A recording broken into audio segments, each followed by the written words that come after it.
storm show. Ay, it's a storm show. So what is up, Storm Chasers? Today we have New Orleans artist, the original We Live, Big Choo. Now we've heard a couple references to this man, all right, and now we can finally put a face and a voice with the name Big Choo. Welcome to the show. Man, what's up? What's up, baby? You've been hit by a storm. It's the voice of the beat, your boy, Big Choo. Thanks for having me, and I had to come through. I had to. I appreciate that, man. I see you got the mic in the back. You working on music? Oh yeah, you know, it's like my little workstation. I do a lot of stuff, a lot of emails and stuff come through. I can get out in a timely fashion, you know, a lot of work, you know, for the voice, you know what I mean? I got you. That's what's up. All right, man. So let's talk about why you're here today. Now, I did an interview with Skip, who made reference to the IG viral sensations Danrue and NicknPattiwhack basically being a more funnier version of you and Skip. Right. Skip said, like, when I listen to Nick, he's like, I feel like I'm listening to my friend Big Choo. He said, well, I am listening to my friend Big Choo because he stole his persona. So at this point, Nick has come and he's told his side of the story. Dan actually gave me a phone call as well. And, you know, now we get to hear from you, Big Choo. Right, man. Well, I don't even like doing this kind of stuff, you know. I didn't have a lot of phone calls for interviews when this stuff first started, you know. I pulled back and pulled out on all of it. I didn't want no smoke of it, you know. But this thing here that touched me is to see Nick get up here and entertain it after you done did what you done did. You already won, dude. So what are you trying to sit up there and come back and smother the things that you done laid up there and display? Because let me first off and start and tell you that that's where the energy at. That's where the energy started and stopped at right there. He talking about Nick. He's the guy that pretty much pushed the envelope on the energy that was displayed. The beef and all that stuff. It was never no beef. It was never ever any beef. Okay, so you saying you guys were never aggressive towards. By you guys, I mean absolutely not. Absolutely never not aggressive towards Nick and Danrue, because let's take it back to the beginning for people that might be a little bit confused. Back when Dan and Nick first went viral with the We Live Baby and the dancing and stuff like that, I don't think anybody expected for it to take off the way that it did. Right. But once it did, how did you personally feel? How did you feel about that once it did go viral?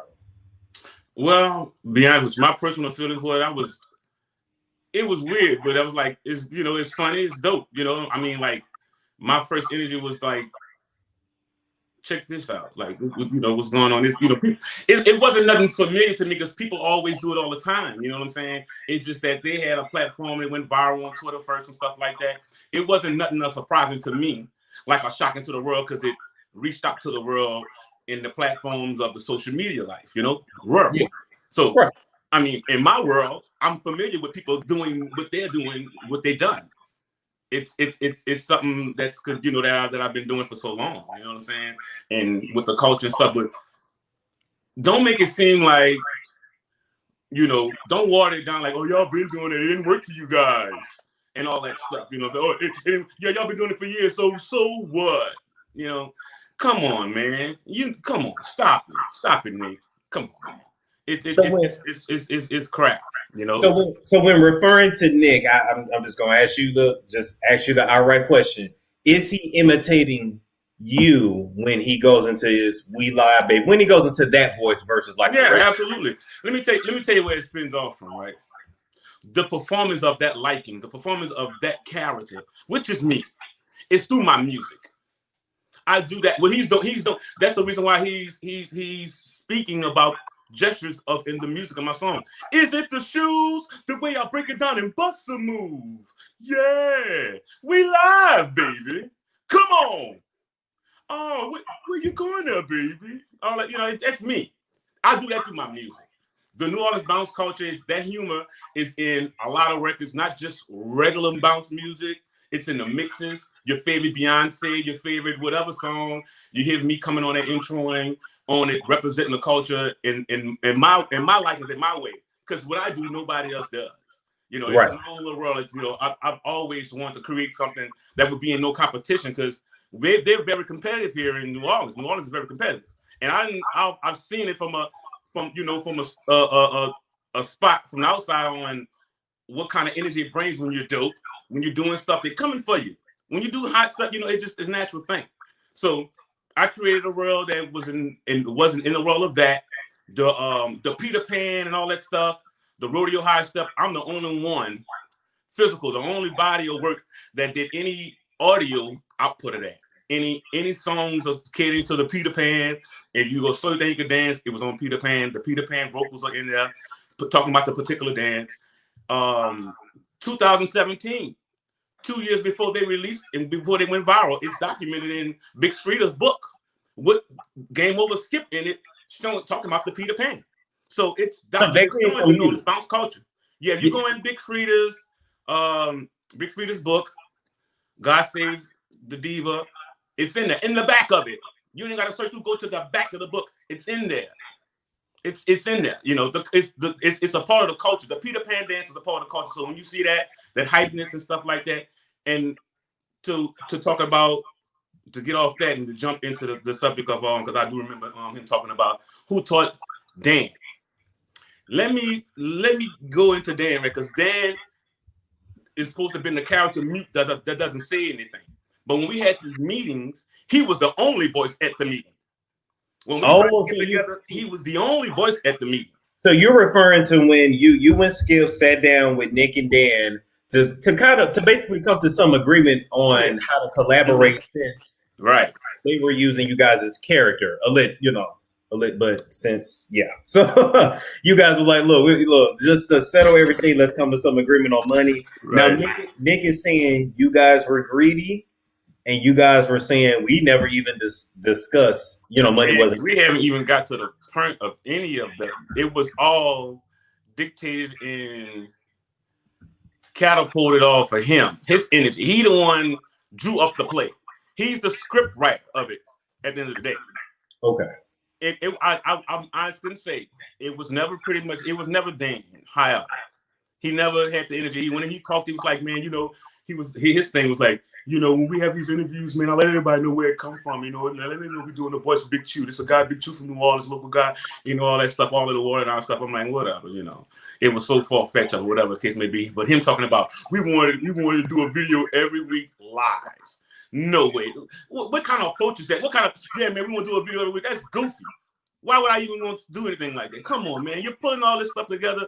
He is the guy. It starts and stops with him. It was never no beef.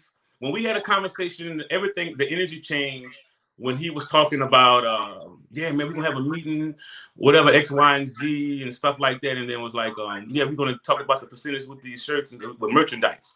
That's where the energy, that's where it starts. That's where the energy changed there. Because it was cool. Because, see, they was all excited. They were showing love at the beginning of such. But I guess everything was coming in so heavy and hot, however. What they want? They just want to be greedy, man. I don't want to do nothing with those guys. No, I don't want to do nothing. No, he just want my spot. He trying to replace. Man, it wasn't never none of that. It was just some stuff that was in their head the whole time. None of that ever happened. It was none of that stuff that he. So let me ask you this: so when it came to the merchandise, they from what Skip was saying, you guys would be out and you would see people with "We Live Baby" on their shirts. And you would hear people say they stole y'all shit. So once you guys were gonna possibly agree to a percentage of the sales, did you have an issue with that, or? Well, the issue was, first and foremost, that Embrace Pangea is a black-owned health and wellness brand that has solidified themselves as being able to take care of your yoni. But guess what? They do more than just service your yoni. Yes, as a matter of fact, Embrace Pangea has products to cover you from head to toe, inside and out. And in particular, let me tell you about a couple products that I personally use. Number one is the herbal tooth powder that is better than any toothpaste that you will get over the counter. It will get your teeth clean and help your teeth to maintain a natural white shade. And in addition addition to that, the advanced botanical mouthwash is something that we all should have in our medicine cabinet. Now, when you look at a bottle like this with 25 potent herbs like echinacea, golden cell, don't laugh at me if I mispronounce that, you know what I meant. We need these natural ingredients in our mouth rinses so that we can fight tooth decay, gingivitis, all of that plaque, halitosis, and overall poor oral hygiene, okay? So if you want to get a good clearance when you go to the dentist, get you some Embrace Pangea, and in addition to that, make sure you use my code STORM to get 10% off your order at checkout today. Nick was the issue. I'm gonna be honest, because when we had the meeting, I was trying to look him in his eyes. He never had his head up, he never looked in my eyes. I had to touch him to shake his hand at the end of the meeting because he had his head down and walked off. He had no energy. His spirit was always distance from it. That's the reason why he even spoke about and come up on the platform of your platform of the YouTube and stuff and speak up on it, since it's so small and he's so big and whatever. You had to win with it already, and this over with, because I've been giving up, because on my side of the fence of it, it was like I was fighting too much. It was too much on my end of the stick. So I'm like, you know what? I'm even gonna speak about this shit. Whatever, man. They can have that shit. I don't care, man. This shit nuts. And you went on about you had people had more energy about it than I had about it. Okay. Because I'm like, whatever, man, But to see him get on here and talk about that and be all them lies, man, stop that, man. You know what I mean? I don't like that. Like, don't do that. You had the one with this already. Your idea that you did, the scheme that you put together worked, man. You won. So get on with that. Why would you even have to come back? And that's your only deliverance of energy to want to sit up there and talk about, I did this for Skip. I want Skip to see this so Skip can see. See what, man? What are you talking about? Now let me ask you this, Big Choo. When it comes to music, making music, working in the industry, did you ever have any plans, dreams, or goals for taking that New Orleans sound to like LA or taking it outside of New Orleans? Was that anything that was on your radar? Absolutely. I have traveled. Let me tell you something. Oh man, it's crazy. Like I said, I don't even do these interviews and stuff like this and stuff because there's so much ground for covering, and people be thinking you're clout chasing and all that stuff and things of that nature, man. I don't want to never be in a part of that on people tip of their tongues or thinking that I'm that kind of guy.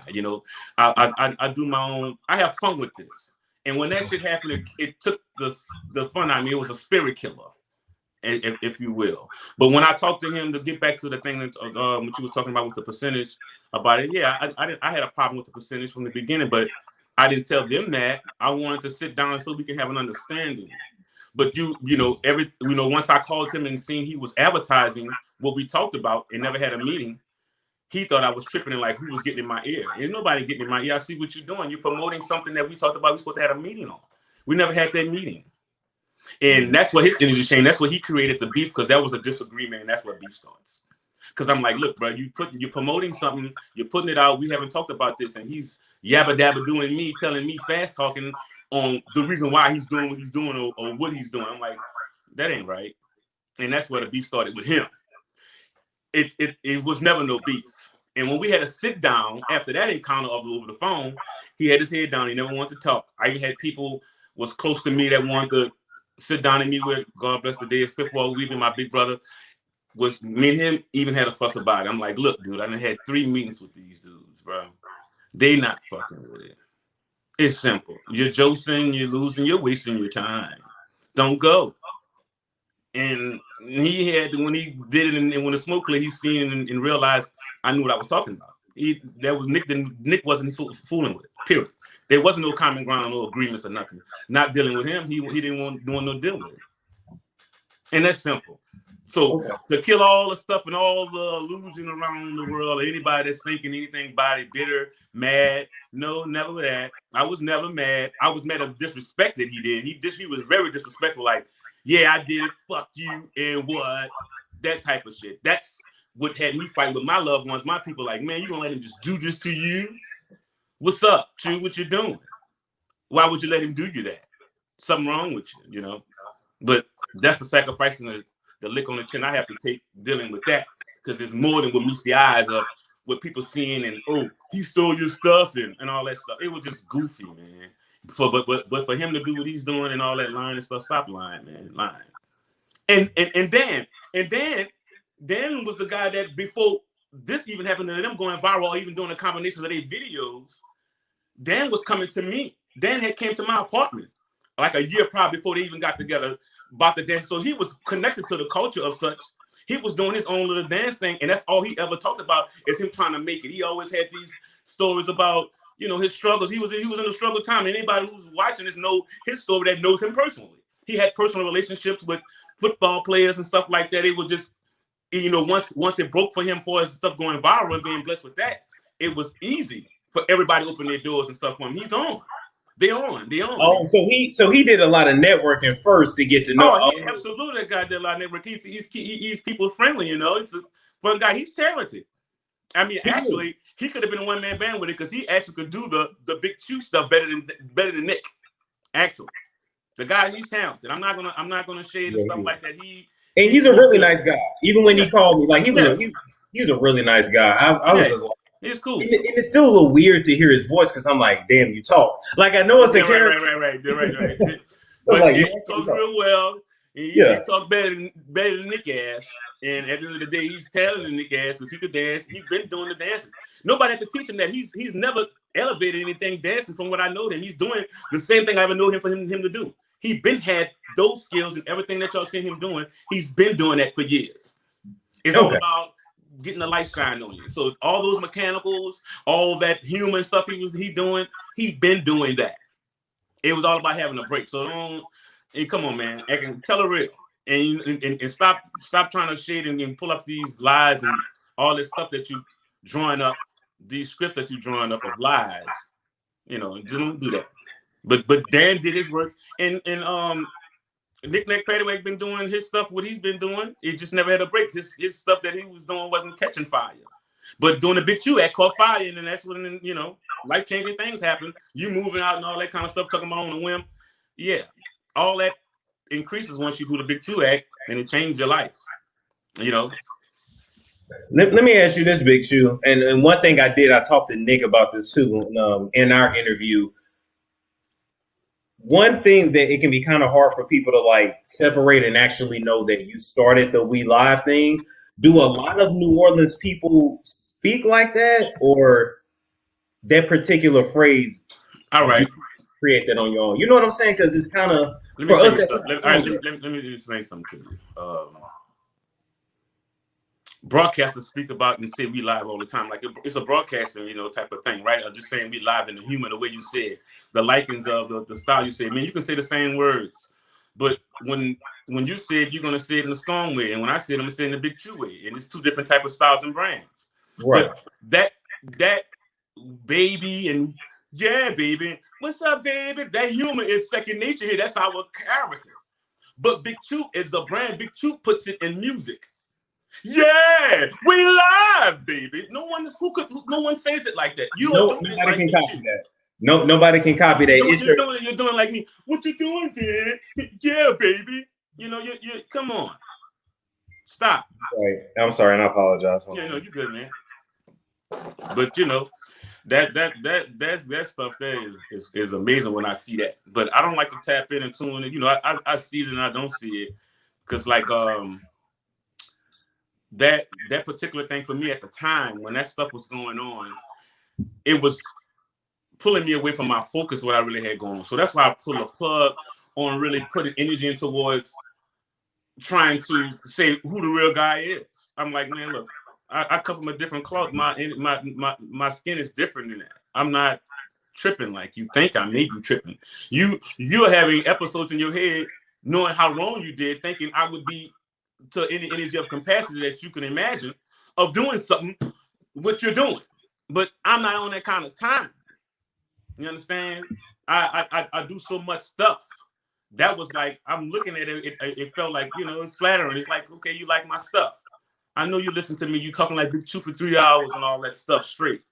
I know it's contagious. I've been dealing with this stuff for a long time. People mimicking me and getting booked for shows, performing over my music and things like that and my likings. That's, you know, I'm used to it. I've seen it so long for so many years. But for them to go viral, they're the only, because you got people, man, you even got people like God damn, man. If I knew that shit was going, I've been doing that shit longer than them. Like, I've been acting like Big Choo for a long time. I wish I'd have known that. I'd have fucking been famous. You know, like crazy stuff, you know? Yeah, man. Let me ask you this, Big Choo. When it comes to the mainstream artists and stuff like that, how do you personally feel about them using New Orleans beats or New Orleans dances in their music or in their videos without giving credit it's a bittersweet feeling. It's a good feeling knowing that people are you know, accepting and loving our music, but it's another thing too that sets us back because you got people benefit off the creativity. It's like fatting a frog for the snake, you know what I'm saying? Like we do all this body work, people put all this endless man hours into the work, and people from other parts and walks of life just come and scoop it and eat it like ice cream. It's sweet, you know, and just come and just take it like that. You know what I mean? Are you struggling with hair growth issues? Or are you ready to finally be able to actually put your hair in a real ponytail and not that little knob? Have you found that beauty supply products leave your hair dry, flat, useless, and dull? And are you ready for a change? And if you are, you need to try some moomoogrease. This product was created for us, and nothing will change about your hair if you don't change your regimen. This product can be used in old people, young people, it doesn't matter. The products are 100% vegan, and all of the information for Moo Grease is down in the description box below. It's you know, and it's a lot to do with the representatives too that's supposed to protect and help, you know, not to let that happen. This generation, I feel like, really don't care about it enough to speak about it because they see what people are doing, but don't care about it enough to stop it. It's not going to stop. It's a big world out there. And now that we always talked about, you know, for years about the crossover of us getting into the big world of music with New Orleans bounce. You know, you've seen Barrels break. You know, you had Big Frida touched a lot of stages and did a lot of body work. It's a big world out there. You know, a lot of people still don't know who Big Frida is. And at the end of the day, you know, with all that stuff, man, you know, it's just so much grounds have to be covered. And if you're going to spread the culture and help spread the culture, show me what you're doing to spread the culture, because you're doing it. You're not spreading the culture and helping in any way. I don't see. Okay. You know, I could respect it if you were doing it in such a way. I don't see you doing anything that's benefiting the culture or helping it in any way. Now, what if they say, well, you know, like you've seen us on Wild 'N Out, you see us in these if they've done commercials, you see us in these interviews, or you see us blowing up. Could that be considered that we're spreading the culture just by like being in certain rooms? Not necessarily, because the people, you know, they're there now, and like they're going on a culture representing campaign. They just doing a little act, and no one cares about where it comes from, what it is. And then, you know, because you got the spot and you know about the culture, and you speak of it like as if you got leverage or equity inside the culture. Stop it. You know, you don't have nobody work. You know, you might know people, cousin relationships of artists and stuff that coming on the rise, and you know all that stuff. But man, you don't have nobody work inside the culture that connects you to it. And now that you're doing it, stealing from it, even though you're from New Orleans or whatever, not like that, you ain't did nothing like that, man. You ain't representing, man. You ain't representing right. I don't want to hear that stuff, and then you make it seem like people hating you or hate on you or something and talking crazy here in New Orleans. Man, you had parades and everything. They glorified you when you did my shit here in New Orleans, man. You got glorified, man. You got people put you all on paintings on walls and shit behind doing my stuff, man. We live, baby. Man, that shit was so goofy. You got people had goddamn snowball stands and shit, daiquiri shots and shit off it. It was like crazy. I had like, goddamn, man. It was nuts.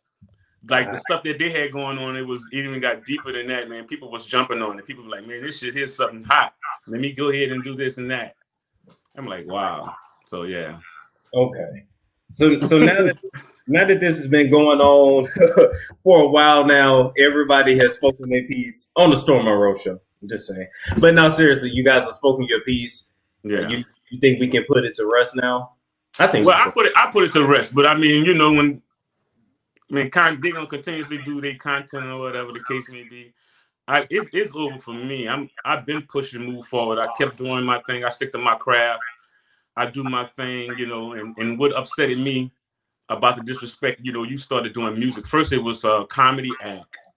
Now you're doing music and my likings And then you even get called to a feature. People even feature you in their videos with you saying, yeah, we live, baby, and stuff, man. You were getting bookings, and then you asked me one time, excuse me, he asked me one time, I think he texted me or some shit like that, like, yo, how much you charge for DJ drops?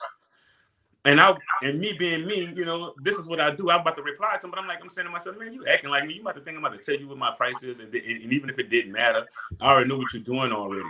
You're doing drops, DJ drops. I do that. What's a DJ drop? Tell us. What's like you know, like say you DJ Storm. Yeah, we live, baby. You're tuning to DJ Storm on the ones and twos. Come on, you have tuning the sound of DJ Storm. You feel me? Gotcha. Oh, like he said, if he said, yeah, like we live, baby. DJ Storm on 1 2, baby. Yeah. Yeah, that would be bad. Okay. You get me? Yeah, it's nuts. The dude's bananas. You already won with the shit. For you to come back and you're trying to shit on Skip for what he doing, and you like, let that hate go. Man, you tell me entertaining that. I don't understand why you even did that. You know, Anyway, but I'm speaking about that, but he's lying about that stuff, man. That's lies, man. You know, yeah. How you gonna be live when you're living a lie? You've been living a lie all these years. How you even sleep at night knowing that you ain't right? Get yourself together, young man. And I would like, if I was in this position, because come on, man, this shit is not even signed. This is so simple, man. You know, you did your little thing. You did a ton of stuff, and that one hit for you. Just so happy to hit with somebody else's likings, you know, you doing my stuff. And what other thing what pissed me off too is like, you give props and then you try to smother the story up. Now you got all these other influencers of that. Yeah, if I want to sound like Digital Underground, I'll sound like I want to sound like the Pink Panther. Man, get that shit out of here, man. Won't you stop? Dog, that right there is nuts. Come on, you know where you get it from. What a Pink Panther, all that stuff. Like, what the hell are you doing? That's crazy. That is crazy. That's crazy. Well, I tell you what, Big Choo. I mean, as soon as you went into that, your actual performing voice, I was just like, oh, that's crazy. but I ain't gonna lie, but it's so like I was saying in the other videos, damn, I wish I was from New Orleans. Like, y'all culture is just like, it's so. Man, our culture is special. Man, our culture is rich. Our culture is juicy, man. It's just like the food that we eat, the flavor, man. It's like, you know, the gumbo, man. The taste of our stuff it stays in your mouth for weeks, man. The flavor, the taste. You know, I don't care where you go in the world, man. When you leave, you just got to, you know, that taste is like drugs. You just gotta have it. You gotta have that taste, man. I got a question for you. I got a question for you. What? You're gonna laugh at this, okay? Because I've never had gumbo. So like, what should I compare? I know. I've never had grits either, so it's a weird thing. Wow, man, where the hell you from, man? Talking about you never had grits? God damn, boy, what household you been raised up in? Grits? Oh, yeah, man. I've never had. This body is a grit body, baby. Huh? You can't get thick. You can't be. Hey, baby, this is a grit body here. Grit does a body good. Yeah. So when I come to New Orleans, tell me what are the food spots I need to hit up to really like get indoctrinated into that culture? Well, due to the pandemic, man, shit curbside and everything. Now I don't go out much no more, man. But I go out and I work, but a lot of stuff been shut down too. You have a lot of good restaurants and stuff still out there, man. You got if you want that seafood, D Exquisite, you know what I'm saying? Shout out to my dog D Exquisite, you know what I'm saying? You got Larry Monroe, you got Larry's spot out there, downtown area. Both of these are downtown areas and stuff like that. What about that sugar thing? Is that Cafe Du Monde, like that powder? Yeah, that's the tourist spot right there. You know, that's in the French Quarters. You know, Cafe Du Monde. You know, you get your beignets, your beignets and stuff like that. Yeah, that's a traditional walk in the park type thing. People come out there, take a walk around the corners and eat their beignets and chill out. Yeah, that's a spot. That's like the #1 spot too that people go and do for the tourists or whatever. But you want that good Creole soul food, man. There's so many things that you can do and find. You know what I'm saying?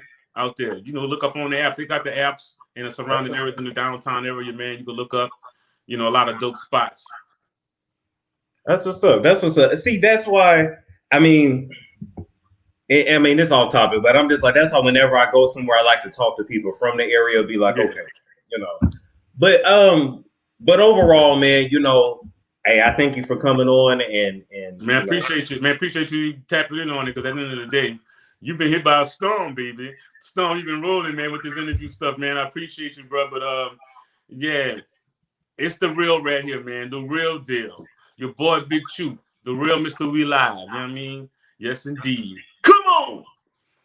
Hey, where can we find you for the people that want to follow you on social media? Right there. At Big Choo Live, that's my Instagram.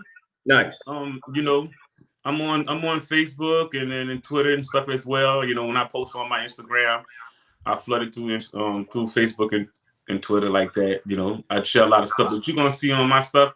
You're gonna see ass shaking. You're gonna see the culture, man. And in my body, you know, helping spread the New Orleans bounce culture, man. That's all I ever done. That's all I ever did.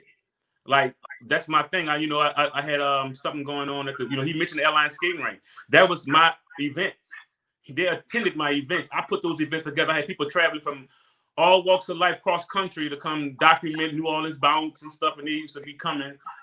They used to see my advertisement on YouTube and MySpace and, you know, Facebook and stuff like that, wherever they seen to that. And I always promote like a month ahead. They give them time to book their flights and stuff and come on down and come see the skating ring experience, you know, the movement that we was doing. You know what I'm saying? We had all the kids dancing and battling and stuff. They used to see this stuff. They attended these things. That's why you can still go up on YouTube and see some of it. My original page that I had all the events on, they deleted, I guess, for whatever. I don't know. I never had anything deleted before, but that happened. That was crazy. And but yeah, man, that's what I do, man. I do a lot of stuff with the culture, and like, I did a lot of study. I was a student of the game, you know. I attended a lot of events and parties and stuff like that. So I created my own world. I created my own thing. I did my own thing. People laughed at that shit. And I get it. I would have laughed at it too. You guys motherfuckers, fat guy dancing on the floor. What is he doing? You got a dude saying this crazy stuff. What is going on? Then all of a sudden they get hipped on phonics. They start hearing a lot. They hear a voice. You know what I'm saying? They're like, yeah, you've been doing it for years, but you ain't go nowhere. But you know, to cover the ground and let you know about it, I do travel and I go other markets. I go places and stuff. My voice is heard all around the world, all across seas, overseas. You know what I'm saying? But this encounter was a gift and a curse. It was it got me on my shit. It got me with my shit together. I wasn't accepting of what's going on. I wasn't tripping. You know, my people were very upset. But so what? They'll get over it. You gotta get it over with, you know? Yeah. I wasn't tripping off that shit like that. And I'm not tripping. Yeah, Big Choo did get over. You ain't gonna see Big Choo in the comments. I don't care about this shit like that. And you shouldn't either after you didn't win, because that's what everybody wants to do. Everybody wants to win. Everybody trying to win, my friend. With all of those sour cream and stuff, man. You know, you come with the energy, you got this little poker face on the interview, you know, you want to be real serious, you want to get your stuff across to Skip for whatever reason it means to you to do that. You already got your point across. You won with our shit. You did your stuff. It was life-changing. Keep it pushing. You don't even have to come back for that. It's done. You know? Damn. Well, my brother, I think I think that's what it is. You know what would be really cool? I'm gonna cut this part out, but I'm gonna hit you up. It would be cool if I could buy a beat off you for my intro. I think that would be dope. Yeah, I could do something for you with that. Absolutely. Yeah, I just thought about that. Like, damn, that would be dope, and that would get people hyped too before the show. Mm-hmm. And guess what? Just tell me the information, what you want to know. Okay. I mean, what we want the people to know what you want on it, and I can do that. Absolutely. And you know what I would tell them? Big Choo made this. I'm not gonna be like, oh, I made this myself. No, man. Yeah, hey, bro. The voice speaks for itself. I kind of feel like, you know, when that stamp on it, people know what it is. Yeah, they know it. I've been doing this for too long. I've got too much documentations off the sound. I've been doing it for years. That's why you say, yeah, y'all been doing it for years, but it never worked. Shit takes time, you know. It does. It does. And you need help. I didn't have no help with my shit. My shit was dope. My shit is dope. My shit's dope. And you know. And you're a trailblazer. You're a trailblazer. That's what you are. You started that. You started it because everybody laughs at something before it takes off. When they don't understand it, they laugh at it. And then they be like, Oh, that was dope the whole time. Nah, don't lie. You know, you was hating at first, you know, so yeah. But I seen it. I'm a student of the game. You know, I do this shit. And just like I felt his spirit from the beginning when I seen him and I couldn't look him in his eyes, I knew that things wasn't gonna ever be good. I knew it from the very beginning once I got with him. Now our first initiative meeting when he came to my apartment, both of them came to my apartment. When he he came and had to sit down with me. Conversation was really nothing. We got nowhere with that. It was just like, all right, we're gonna get together and cook up. But it was all a temperature check. He was just really checking my temperature to see how I really felt up close and personal. So he was cool with it. Once he seen that Choo ain't really tripping, oh man, let me fry this guy. That's all I got from him. Because all the energy was catapulted from him. It wasn't nobody else. He's the one who dictated the energy. He the one stamped it as beef. He stamped that shit as beef. He did that shit. You know, because he was promoting that shit. He even told one of the artists I was managing, like, yeah, you know, me and Big Choo beefing, huh? I'm like, what the hell? Beefing? All right. That's that silly shit. Okay. All right, man. Well, we gonna leave it there, man. Once the video goes up, you know, I'll text you and let you know and stuff. But thank you for coming by, man. I appreciate it. Man, appreciate you, man. It's a storm show. Ay, it's a storm show.